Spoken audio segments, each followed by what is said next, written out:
Hola a todos. Hoy les traemos la increíble historia del robo del siglo en Brasil, donde un grupo audaz logró entrar a un banco a través de un túnel. Prepárense para conocer todos los detalles de este asombroso plan. Comencemos. La noche del 6 de agosto de 2005, la tranquilidad de Fortaleza, capital del estado de Ceará en Brasil, fue quebrada por una revelación que desafiaría la lógica y la imaginación. En el corazón de la ciudad, en una de las bóvedas de seguridad más custodiadas del Banco Central, un vacío inexplicable se había manifestado. No había ventanas rotas, ni alarmas sonando, ni enfrentamientos a tiros. Solo el silencio sepulcral de un túnel, la tierra removida y la asombrosa ausencia de 164,7 millones de reales brasileños en billetes sin numerar. Lo que a primera vista parecía un acto de magia, era en realidad el epítome de la planificación meticulosa, la paciencia inquebrantable y una audacia que pasaría a la historia como el robo del siglo. Este no fue un atraco común, fue una obra maestra de la ingeniería subterránea.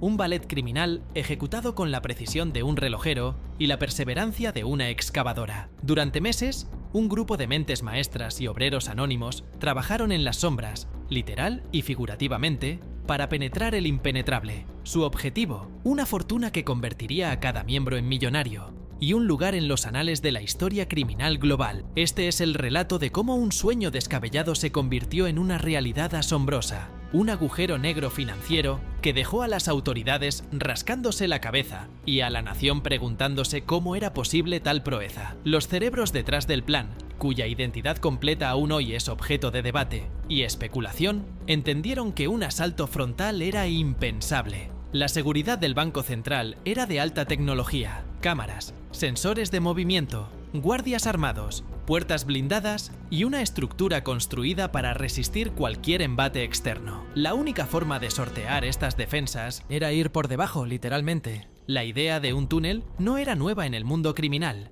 pero la escala y la ambición de este proyecto lo elevaban a un nivel sin precedentes. El grupo, que más tarde se estimaría en unas 25 a 30 personas involucradas directamente en la excavación y la logística, no eran simplemente ladrones comunes. Había ingenieros improvisados, expertos en perforación, electricistas y organizadores logísticos. Algunos de ellos ya tenían antecedentes por robos menores o fraudes, pero este proyecto requería una disciplina y una capacidad de ejecución de un calibre diferente. La clave del éxito radicaba en el secreto absoluto y la compartimentación de la información.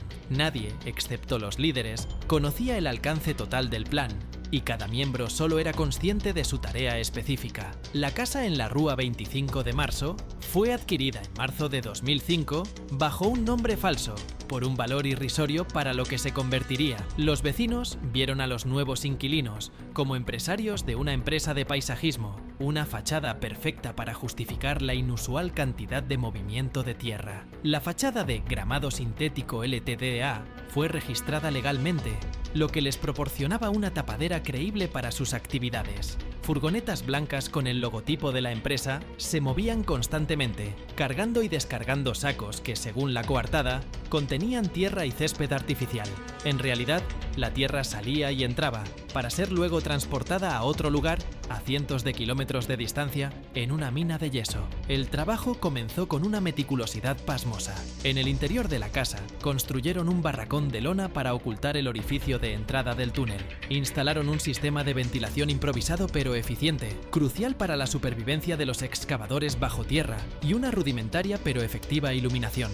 El plan era excavar un túnel de 80 metros de largo, de aproximadamente 70 centímetros de diámetro, directamente hacia la bóveda del banco. La excavación fue una labor titánica. Trabajando en turnos ininterrumpidos de 8 horas, los excavadores, muchos de ellos reclutados por su fuerza física y su disposición a guardar silencio, se enfrentaron a desafíos inimaginables. El calor y la humedad sofocantes del subsuelo de Fortaleza eran brutales. El riesgo de colapso era constante y la amenaza de ser descubiertos omnipresente. Los hombres trabajaban con palas pequeñas, martillos y cinceles, retirando la tierra a mano en cubos que luego eran izados a la superficie. La tierra acumulada en la casa se cargaba en las furgonetas y se llevaba lejos de la ciudad para ser descartada. Un proceso logístico que requería una precisión casi militar. Durante semanas, el único sonido que se escuchaba en la casa era el murmullo de las conversaciones, el roce de las herramientas y el zumbido de los ventiladores. Los vecinos, acostumbrados a la actividad de negocios en la zona, no sospecharon nada. Los hombres del gramado sintético eran amables, discretos y siempre parecían ocupados.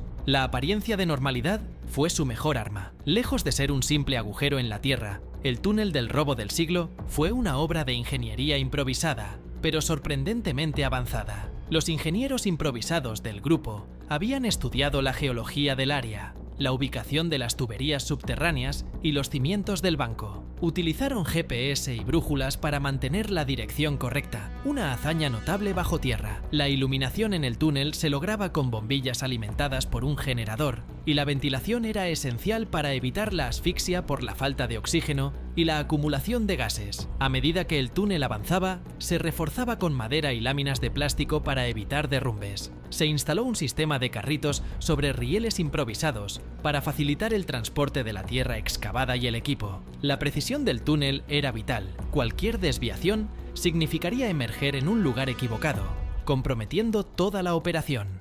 Los excavadores avanzaban centímetro a centímetro, con una paciencia que desafía la comprensión. Se dice que incluso tenían un sistema de comunicación rudimentario para alertarse sobre cualquier sonido o vibración inusual proveniente de la superficie. Antes de seguir, si te está sorprendiendo esta historia, dale like y comparte el video. Tu apoyo es fundamental para que sigamos trayendo más casos increíbles. Ahora, volvamos a los detalles del robo. La disciplina era férrea. Los miembros del grupo vivían prácticamente aislados del mundo exterior, con teléfonos celulares y cualquier otro dispositivo electrónico prohibido dentro de la casa para evitar ser rastreados. La comida y el agua se les suministraban, y las comunicaciones con el exterior se realizaban a través de intermediarios. El agotamiento físico y mental debió ser inmenso, pero la promesa de una riqueza inimaginable actuaba como un poderoso motivador. Después de casi 3 meses de excavación ininterrumpida, el 5 de agosto de 2005, el túnel finalmente llegó a su destino. No era una pared o un obstáculo, sino el piso de la bóveda del Banco Central. El sonido de las perforaciones era amortiguado por el grosor del concreto y la ausencia de actividad en el banco durante el fin de semana. El trabajo final implicó romper la losa de concreto reforzado de 1 metro de grosor, una tarea que requirió herramientas eléctricas silenciosas y una precisión extrema para no alertar a los guardias. Una vez que se abrió el agujero en el piso de la bóveda, el espectáculo que se presentó ante los ojos de los ladrones debió ser sobrecogedor. Pilas y pilas de billetes, cuidadosamente apilados, esperaban ser recogidos. La bóveda contenía billetes sin numerar, en su mayoría de 50 reales, que habían sido retirados de circulación para ser destruidos, pero que aún tenían valor legal. Este detalle fue crucial.